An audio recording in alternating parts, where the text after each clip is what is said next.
Olá, sejam bem-vindos a mais uma videoaula sobre Físico-Química 2. Nosso assunto de hoje é cinética química.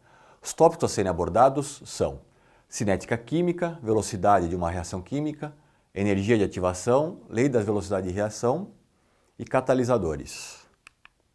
Ao término desta aula, você deverá ser capaz de determinar a velocidade de uma reação química, entender os conceitos de complexo ativado e energia de ativação, e compreender como um catalisador aumenta a velocidade de uma reação química. Então, primeiro, vamos entender um pouquinho a cinética química, que estuda a velocidade das reações químicas. Então, olhando para o nosso gráfico, como é que nós estudamos a velocidade de uma reação química? Através do consumo de reagentes ou pela formação de produtos. No nosso gráfico, a linha azul representa para a gente o consumo de reagentes ao longo do tempo. No tempo t igual a zero, temos uma certa quantidade inicial de reagentes. Conforme a reação química vai se consumando, esses reagentes são consumidos. Tá?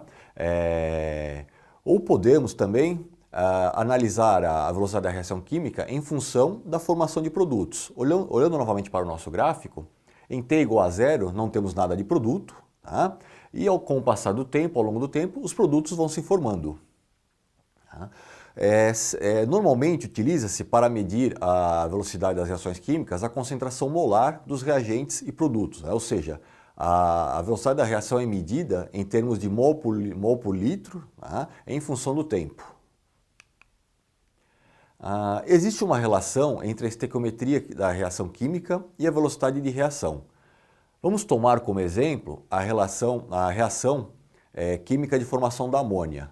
Então, a reação balanceada com os coeficientes estequiométricos, nós temos 1 mol de nitrogênio com 3 mols de hidrogênio para formar 2 mols de amônia.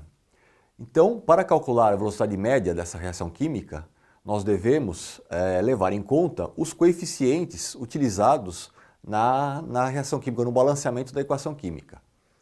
Então, a velocidade média da reação de formação da amônia pode ser calculada em função da variação da concentração molar de nitrogênio. Tá?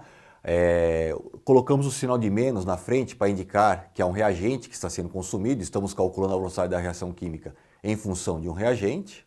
Okay? No segundo caso, na segunda igualdade, temos a variação da concentração molar do hidrogênio, também com sinal de menos na frente, porque o hidrogênio é um reagente.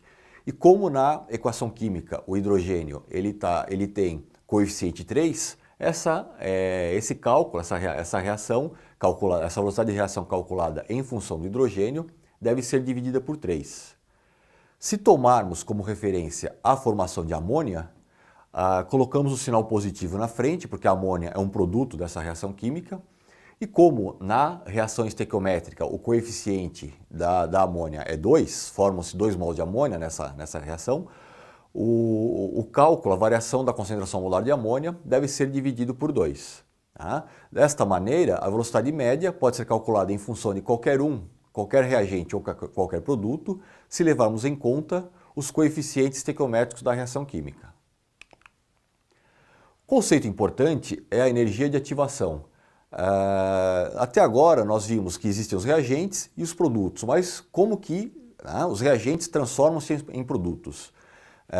Nesse interim entre os reagentes e produtos, forma-se um composto intermediário chamado de complexo ativado. Esse complexo ativado ele se forma pelo choque entre as partículas. Quando ocorre o choque perfeito entre as partículas dos reagentes, forma-se esse complexo ativado. E para se chegar nesse complexo ativado, é necessário uma energia chamada de energia de ativação. A reação química só irá acontecer se essa energia de ativação for atingida. Caso ela não seja atingida, a reação química não acontece. Vamos tomar como exemplo aqui uma reação genérica, 2 reagentes A e B, na forma de A2 e B2, formando um composto AB, então uma molécula de A2 com uma molécula de B2 forma dois compostos AB. Tá? Lembrando um pouquinho das aulas de termodinâmica, podemos pegar aqueles gráficos de reação onde a gente identificava a reação exotérmica, a reação endotérmica, ou seja, o gráfico da entalpia das reações, e analisando ele agora, o primeiro caso, o primeiro gráfico, nós temos um primeiro patamar dos reagentes, onde a gente encontra lá A2 mais B2, ou seja, a entalpia dos reagentes, e depois, num patamar inferior, nós temos a entalpia dos produtos, né? AB mais AB, no caso aí da reação exotérmica, no primeiro exemplo.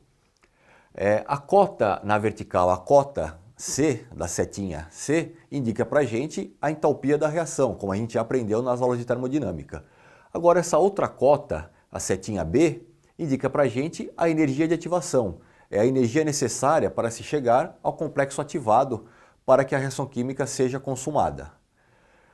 No segundo exemplo, o segundo gráfico, nós temos uma reação endotérmica. Então, o patamar dos reagentes está no nível energético menor, o patamar dos produtos no nível energético maior. Novamente, a diferença entre esses dois patamares vai indicar para a gente a entalpia da reação.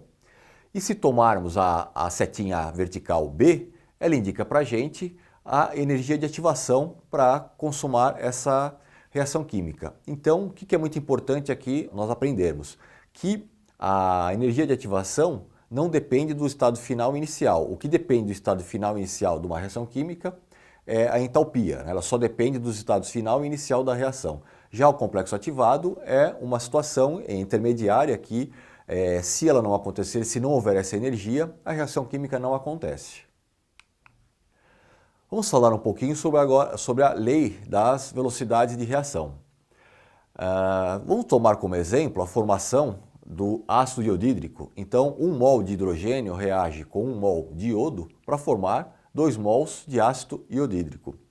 A fórmula da velocidade para calcular a velocidade de reação dessa reação química é composta por uma constante K, uma constante de velocidade de reação, e o produto das concentrações molares dos reagentes. Então, a nossa formulinha, né, velocidade, vai ser igual a K, constante de velocidade de reação, vezes a concentração molar de hidrogênio, vezes a concentração molar de iodo, ou seja, a concentração molar dos reagentes. Generalizando a formulinha para calcular a velocidade de uma reação química, então a velocidade vai ser igual a uma constante de velocidade K.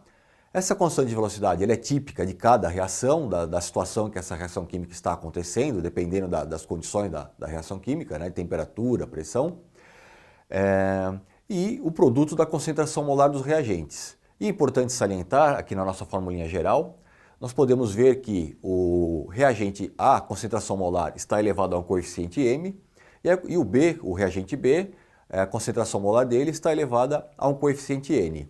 Esses coeficientes m e n são determinados experimentalmente, são típicos de cada reação química.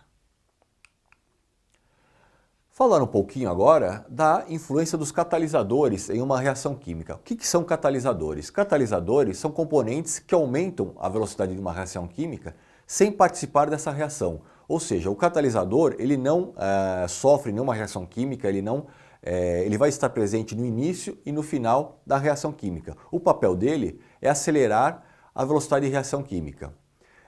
E como que isso acontece? O catalisador ele tem a propriedade de diminuir a energia de ativação de determinada reação química.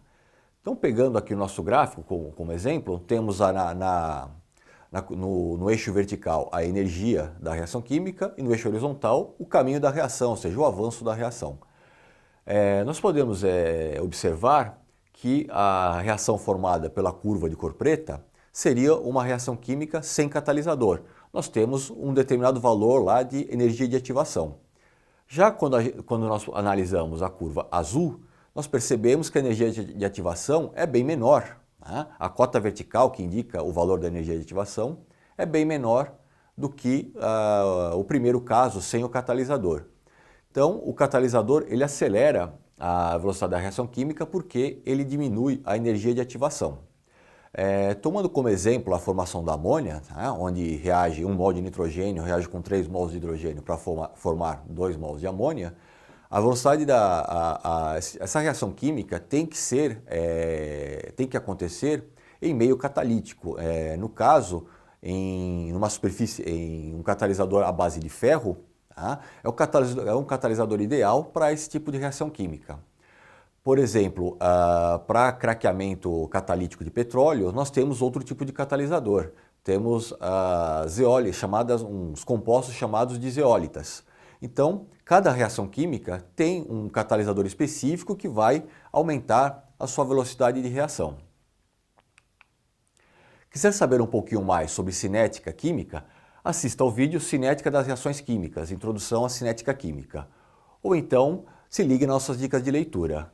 Química Volume 2, professor Ricardo Feltri, ou Química Cidadã, professor Whindersson Moll. Chegamos ao final de mais uma videoaula sobre cinética química. Espero que tenham gostado. Visite nossas redes sociais e até a próxima.